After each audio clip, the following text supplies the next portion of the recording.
Hello guys! Ako na naman ito, Janice. At bago ang lahat, gusto ko sana um, batiin kayo na maligayang Pasko at sana naging masaya yung pag-celebrate ng Pasko kasama yung pamilya niyo, yung mahal niyo sa buhay. Well, sa akin, simple lang yung celebration namin kasi tatlo lang kami ng pamilya ko, asawa ko, ako at saka yung anak ko. Tsaka wala kami masyadong ginawa. Nasa bahay lang kami, tapos kinabukasan nagsimba kami. So yun lang, tapos kumain. Anyway, so gusto ko sanang i-share sa inyo yung video na to kasi nung Sabado nag-camp kami sa Ras Al Khaimah. Sa lugar na to, tinatawag to na Jebel Heights. So nag-camp kami sa tuktok ng bundok. So nasa pinakatuktok kami ng bundok nag-camp. Napakaganda, napakalamig. So yung ordinaryong jacket lang, hindi talaga siya suitable para doon. Kailangan talaga parang winter jacket. Kasi kahit nga winter jacket, medyo malamig-lamig pa rin. Kasi yung temperatura, pumababa siya as low as 14 or 15 like that. So, mababa siya. But anyway, so ito yung daan papunta sa bundok. Napakaganda. At saka, pwede ka din maghuminto dito para mag-take ng pictures parang remembrance mo na nakapunta ka sa lugar na to. Tapos, pang profile mo na din. At saka, maraming mga nagtutour din na nagsa-stop over talaga dito kasi sobrang ganda dito. So, kung hindi pa kayo nakapunta dito guys, dapat pumunta na kayo. Kasi talagang hindi ka magsisisi nga na pumunta ka sa lugar na ito. Maganda siya. Tapos yung nag-camp kami, sa place na nag-camp kami, hindi din siya masyadong maingay kasi nasa pinaka malayo kami. So tapos sa lugar na to may slider din at saka zipline. So talaga magi-enjoy ka. Hindi lang siya camping, may zipline din at saka slider. Yung slider nila is yung entrance is 65 kasama ng bata doon. One child. Tapos, yung sa zipline, yun ang hindi ko naitanong kasi parang hindi ako interesado sa zipline. Takot ako sa heights. So, yun. So, anyway guys, so enjoy lang muna kayo sa panonood ng view ng mountain. At saka, by the way guys, may nakatira pala dito yung mga lokal. So may mga ilang bahay, malalaking bahay na nakatayo sa lugar na to. Nasa paanan ng bundok nakatayo talaga yung bahay nila na malalaki. So, ang may-ari nito mga lokal, mga Emirati din, na taga dito sa lugar na to. Taga Ras Al Khaimah. So, tingnan mo yung gate.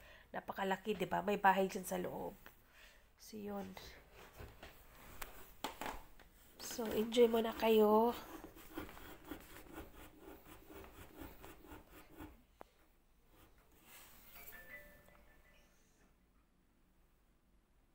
So, tingnan mo.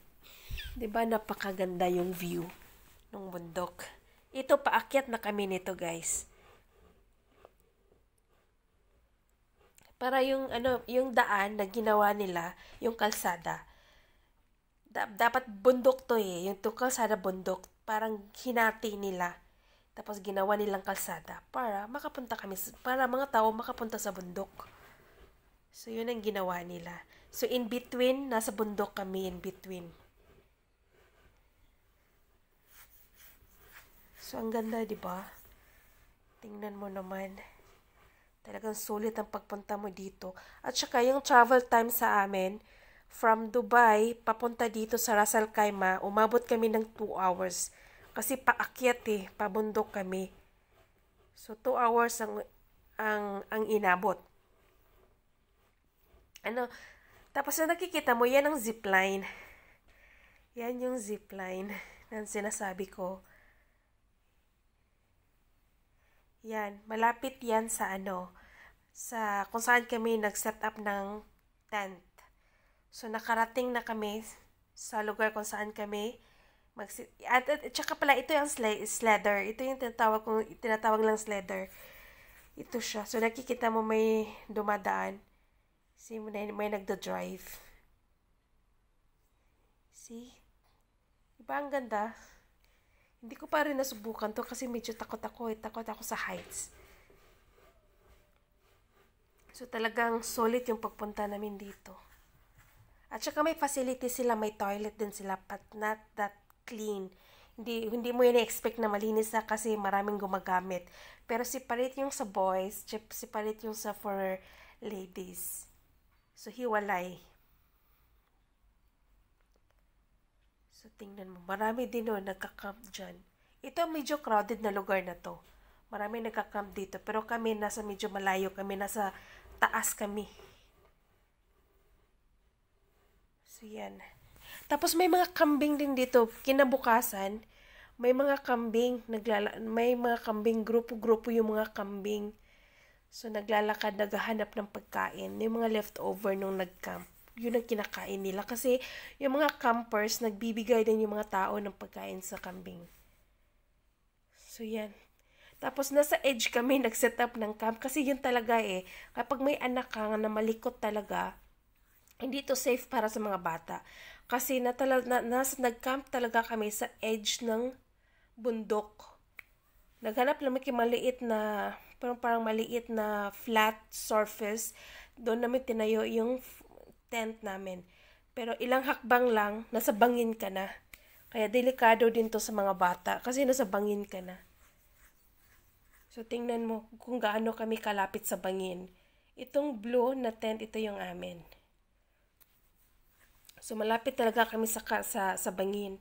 Lahat na nagkakamp malapit sa bangin. So ito yung asawa ko. So yan lang guys, sana na-enjoy nyo. Kapag hindi nyo pa napuntahan, better check the place out para kayo din ma-experience yung na-experience namin. Pumunta kayo sa pinakatuktok para hindi masyadong maingay yung mga tao pag kinagabihan kasi hindi siya masyadong crowded sa taas. Sa baba kasi medyo crowded kasi. Tapos yung iba, nagmu-music, ganon, nagdi-disco yung iba. Ang ingay. So yan lang, hanggang sa muli. Thank you sa panonood. Bye-bye! Maligayang Pasko ulit sa inyo.